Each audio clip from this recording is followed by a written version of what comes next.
ये क्रोशे की डिज़ाइन बनाने के लिए मैं 0.95 mm का स्टील क्रोशे हुक यूज़ कर रही हूँ और ये सिल्क क्रोशे थ्रेड है। तो इसे रॉन्ग साइड पे मैं अटैच करूँगी, बेस लाइन बना रही हूँ रॉन्ग साइड पे।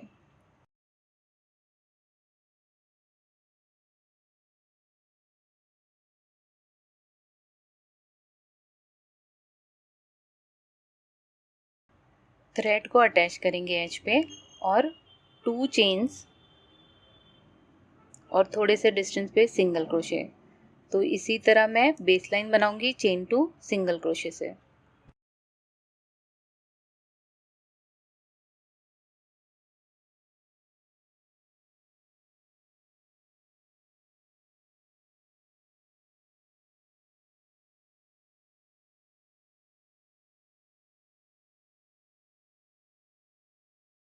तो इस तरह से चेन टू सिंगल क्रोशे से बेस लाइन बनाएं और फिर हम बनाएंगे main design. Base line complete हो गई है। अब सेकेंड रो बनाएंगे। आप सेम कलर से भी बना सकते हैं, मैं अलग कलर ले रही हूँ।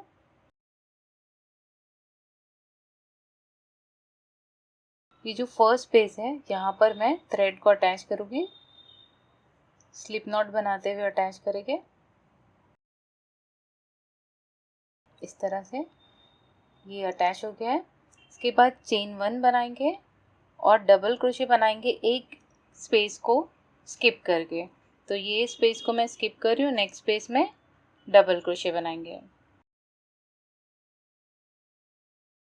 इस तरह से। अब 5 चेन्स बनाएंगे, 1 2, सेकेंड पे सब फिंगर रखेंगे इस तरह से, 3 4 5। तो ये 2 चेन्स को नीचे से छोड़ के यहाँ से थर्ड पे इसमें हुक इंसर्ट करते हुए निकालेंगे और एक सिंगल क्रोशे बनाएंगे इसमें। तो एक पिकॉट फॉर्म हो जाएगा इस तरह से। पिकॉट फॉर्म होने के बाद 2 चेन्स बनाएंगे, फिर से डबल क्रोशे बनाएंगे सेम गैप में, यहाँ पर जहाँ पर पहले बनाए थे।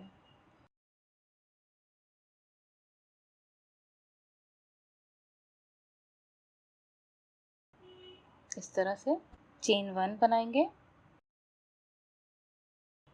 एक स्पेस को यहाँ पर हम छोड़ देंगे और ये जो नेक्स्ट स्पेस जो आ रही है इसके सिंगल क्रोशे में हुक इंसर्ट करते हुए सिंगल क्रोशे बनाना है हमें।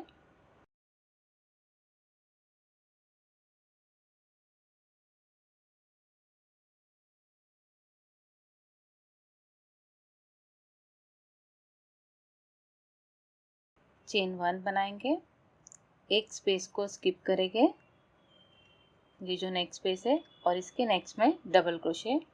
सेम रिपीट कर रही हूँ मैं। चेन 5, 1 2 3, थर्ड चेन में हुक इंसर्ट करते हुए पिकॉट बनाएंगे। चेन 1 बनाएंगे, चेन 2 बनाएंगे और डबल क्रोशे सेम स्पेस में।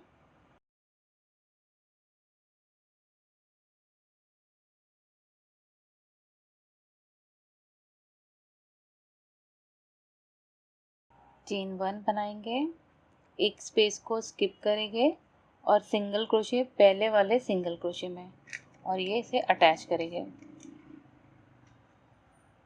तो इसी तरह रिपीट करते जाए और इसके ऊपर सेकेंड इजी ब्यूटीफुल सी रो बनाएं।